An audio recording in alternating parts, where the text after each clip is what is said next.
welcome to the Monday Futures Market Outlook for August 13th, 2012. This is Patrick Sresna. For those of you that have not had the opportunity to try out the eminisource.com trading room, 5-day complimentary memberships are available on the website.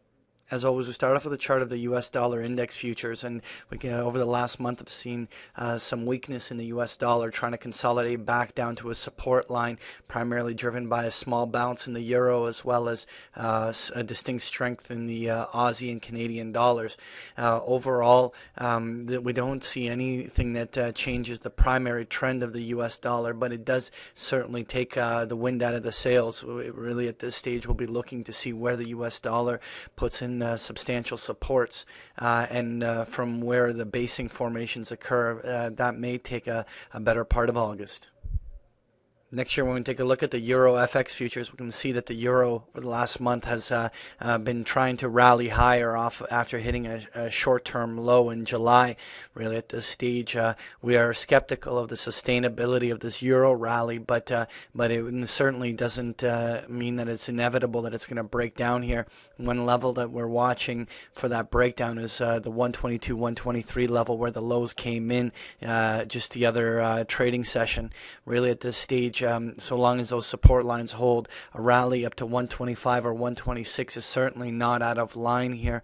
In the bigger picture, we remain distinctly bearish the euro, but certainly for the next week or two, we could still see the euro establishing the top end of its ranges here as the markets stay relatively calm. Next year, I want to take a look at the 30-year Treasury bond, and the 30-year Treasury hit a very important support line in that 147, 148 level and bounced.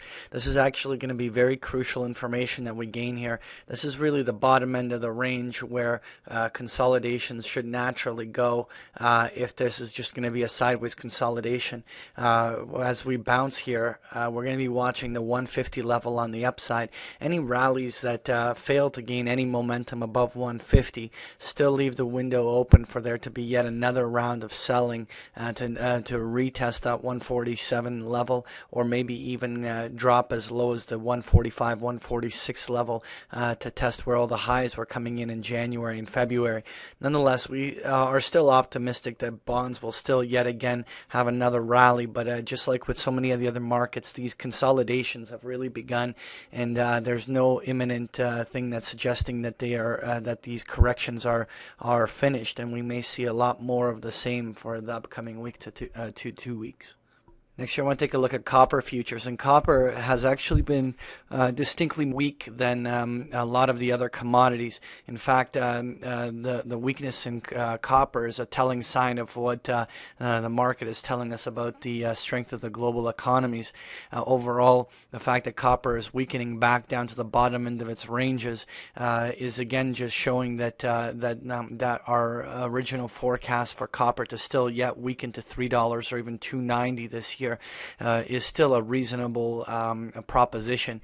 While in order for a downside forecast like that to materialize, we would need to see that 325 to 330 support line broken, and that is certainly something that lies only 5 to 10 cents away. And so before we get genuinely bearish copper, let's see how it behaves as it approaches support lines and whether or not the currency movements have any material impact in that. Next year, I want to take a look at crude oil, and the crude oil landscape is one of technicals versus geopolitical tensions. From a technical perspective, we still feel that there's substantial overhead resistance up here on crude oil, where it would naturally roll over and begin at least a correction to retest a lot of the lows it put in over the summer. But with that said, there's always the potential of a geopolitical event in the Middle East occurring that could create a short-term supply and demand imbalance that no different than what we saw in wheat when the drought started.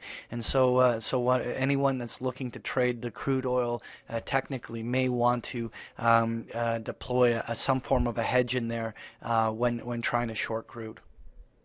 Next year, I want to take a look at gold futures, and gold has now trading into some substantial overhead resistance levels around the 16 and a quarter to 1650 area.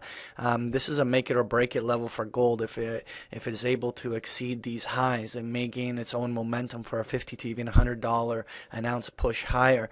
In the same regard, if it fails to show here that it cannot beat this level, the sellers will just as easily trade it to the bottom end of the range. This is a very interesting make it or break it moment for gold, and we'll see whether or not it follows through. At this stage, I would say stay relatively neutral and remain relatively biased to the downside till gold proves that it has broken out. And if gold has broken out, then we can change very quickly to a short-term bullish stance to allow it and see how high it could go. As always, we start off with a weekly chart of the S&P 500, and as always, we plot an 80-week moving average on there to depict the bull and bear market cycles the market has gone through. This year, we tested that 80-week moving average and have found support there and reversed. At this stage, the market from a longer-term stance remains in its bull trend, and there's no imminent breakdown move that is evident here. Next year, when we take a look at the S&P 500 on the daily charts using the E-mini futures, we can see that the S&P is trading right into a substantial overhead resistance where all of its major highs came in this year. We've done this in what is now a 2 to 3 month rally that has not had very much momentum and a lot of low volume. This is not necessarily a healthy environment for the market to be testing this overhead resistance in this manner, but it is what it is. Ultimately, there can be a short-term spurt that can still even see 1420 on the upside, or even a short-term rally that even temporarily tests 1440 on the upside. But we are pretty adamant here that the risk-reward proposition of remaining in the market is marginal at best, if not risky, because the upside potential versus the downside risk of the market, let's say trading back down bottom end of its range of support, is not favorable, or at least it's not worth the payoff.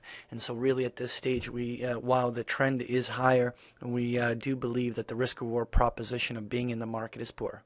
When we take a look at our key intermarket observations, all year we've been relatively bullish the U.S. dollar, bearish commodities, bullish bonds, and bearish global stocks. That long-term trend has been playing out all year long, but right now with the markets having stalled, everything on the short term is pretty neutral. A lot of these things are consolidating and retracing on very low volumes during the summer. We're going to be looking to see where the primary trends can shape up in the upcoming weeks.